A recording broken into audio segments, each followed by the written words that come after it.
Making trade-offs. I was told to optimize.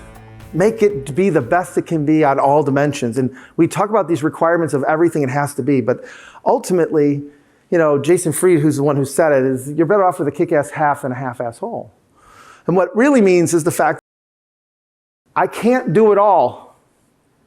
I feel like when you look at a set of product requirements, it's a freaking unicorn. Like it's got to do it all, and it's got to do it all, and this time, and this cost. And you start to realize, well, what's going to give? And so what happens is we fix scope, we fix quality, so the only thing that can move is cost and time. And what I've learned is the exact opposite. If I actually fix cost and time and make the scope variable, I can do way better. And so what happens is you start to actually really think about what's really needed versus the wish list of what everybody says they want. And the notion of consensus is like, I've never seen a good product ever produced by consensus. This is the ability to make the decision of what's in and what's out, or what takes the primary position, what takes a secondary position. It's not easy. But without without prototyping to learn, without causal structures, without knowing demand, without understanding empathetic perspective, I actually can't do this. So the reason why it was hard for me to take was this whole aspect of, I had to learn all these other skills to get there. Right? This is the way I look at it. I got to create desire. There has to be a desire for the product. And I start with desire.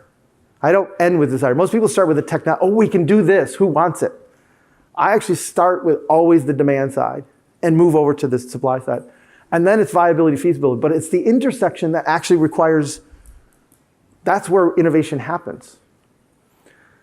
There's a word that we all use that has multiple definitions, and it drives me out of my mind. The word is value. Because we talk about value, but there's two types of value. There's shareholder supply side value, and there's demand side value, which is the progress you're trying to help people make. And so I can actually help people make progress, but if I can't do it profitably, I'm not in business. And I can actually do something very profitably, but if it doesn't help people make progress, I'm still not in business. I gotta do both of them. And so part of this is why it's the intersection of the three is without desirability, there's nothing.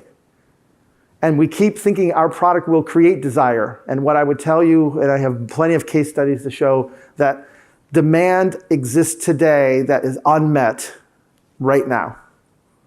And part of it is it's called non-consumption. People who want to make progress but can't because of access, knowledge, resources, etc.